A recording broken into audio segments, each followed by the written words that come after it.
Hi everyone and welcome to Curly and Yarny. In today's video, I will be doing something completely new because today I will be unboxing and setting up my brand new Inkle Loom. So let's get started.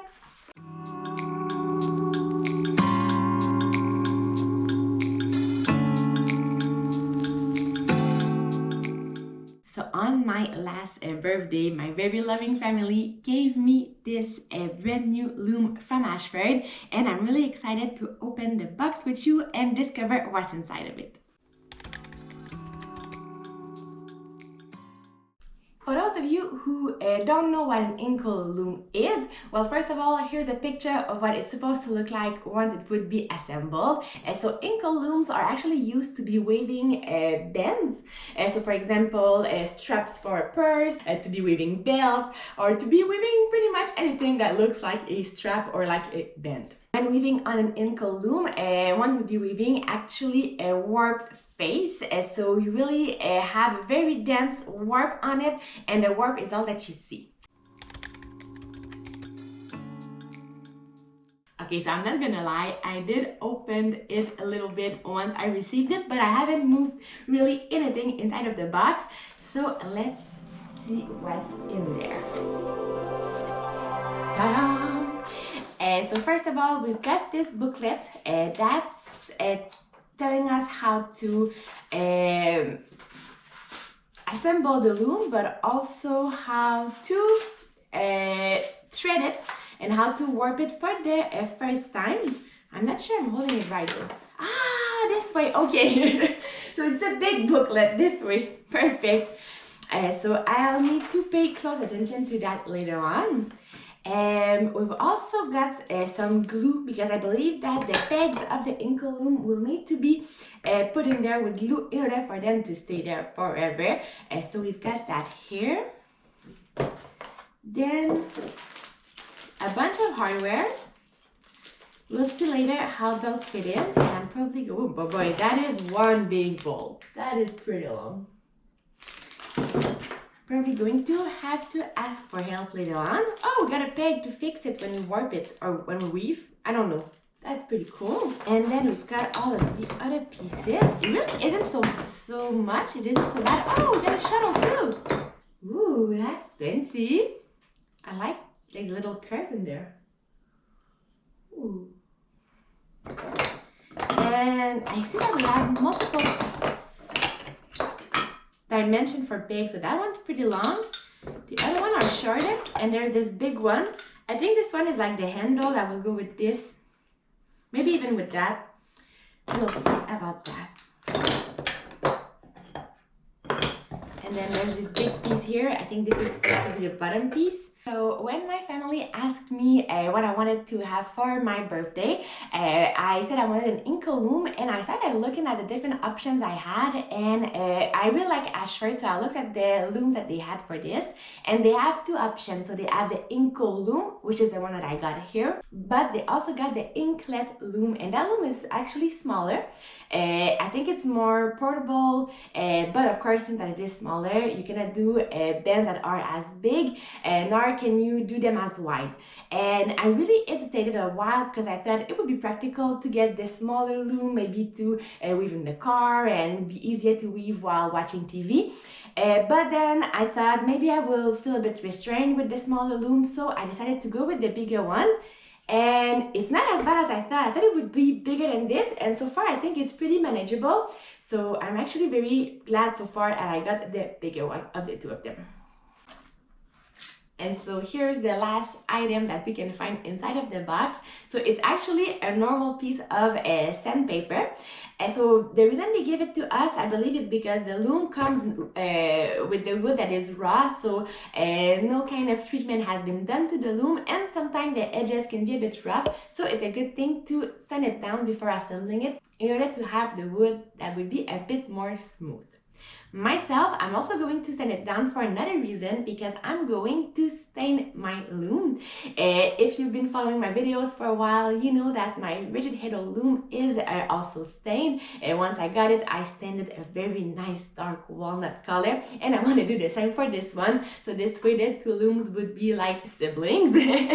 If ever you're curious about the process of staining a loom, I've made a video about this. In the video, I'm staining heddles, but it pretty much gives you the idea of why I'm doing it and how I'm doing it too. There are other ways to finish your loom and do wood treatment to the looms. I believe this is just the one I chose, and I have no particular knowledge in this. I just think it looked cool, so and so this is why I'm going to do it again for this one. However, this is my favorite sweater and I don't want to get it stained, so let's just change up very quickly.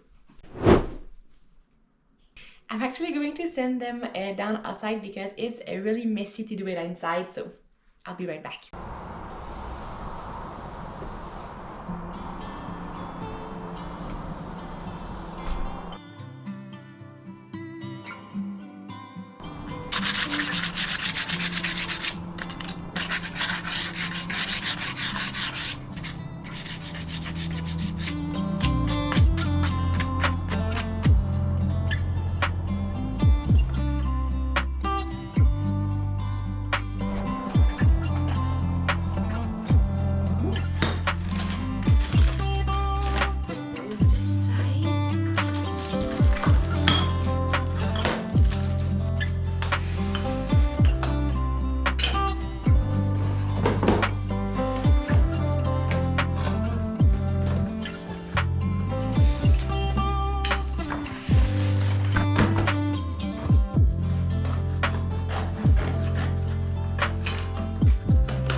Now this can wait for 24 hours.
Alright, so I've got everything set up. So those I've waited 24 hours. I wiped them down and they were very dry, so no stain came out, so they're ready to be assembled. So I'm following the booklet here, and the first thing that they ask to do is to bring in some tools. So first of all, they ask for a screwdriver. Then they ask for a hammer, but I kept reading, and since I don't really want to be damaging the wood when I'll be using it, instead I'll be using this other hammer that we have that is kind of in rubber, so it's a little bit softer on the wood, and I'm probably also going to use something to protect the wood because I don't want to have a dent in it already. So this one actually will screw this. And then it also asks for a soap or wax to help put in the screws. So I have this block of soap I use when traveling to wash my clothes, so that will probably be enough for this. And finally, a damp piece of cloth. I think this is to wipe off some of the extra glue when I will be putting the pegs in. And of course the glue, but the glue came in with the loom. And so yeah, I think I'm all set up to start this. So it's very important, I believe, to read all of the instructions first, because this way we get a sense of the puzzle we're gonna have to do, and so I have a better idea of the sequence I need to assemble all of this. And right off the bat, I feel like my working space is very jam-packed, so I'm just going to make some space and take the piece out as soon as I need them. So first of all, I have way too many pegs here, so those will only go in later on. Let's remove them.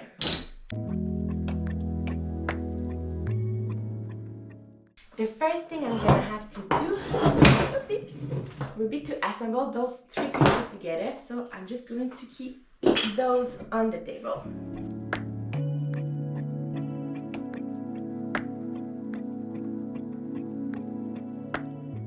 Apply a thin film of glue in the holes in the side of the front and back uprights for the spacer dowel. So here's the glue.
I need to see this, and I need to make sure that this is this way, so the hole is in the same position as the hole where the bolt will go in.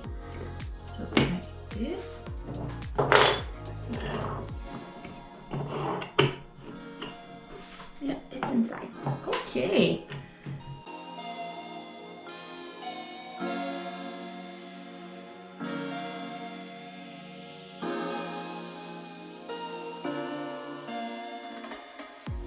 Now it's time to insert all of the warp pegs. So first of all, let's take them back. Make sure I haven't lost any, so I should have 1, 2, 3, 4, 5, 6, 7, 8, 9. Oops. I'm missing one. 1, 2, 3, 4, 5, 6, 7, 8, 9. 1, 2, 3, 4, 5, 6, 7, 8, 9. Okay, we're good. I just can't count in English, but we're good. Okay, so first I need to put some glue in.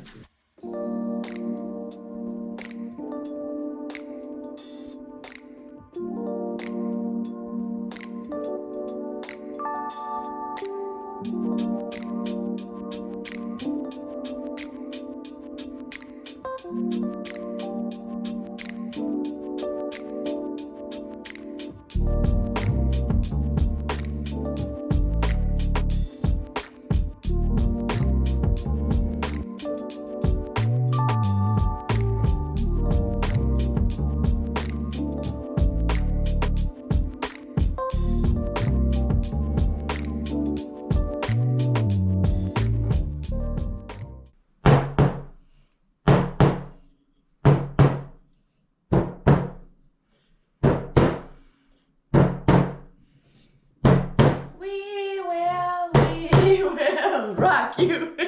And now it's time to attach the 2 feet. So one will go here and the other one here.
And now there is one final step, and it's probably the hardest one. It is to wait 24 hours for everything to set and for the glue to dry. So let's just wait.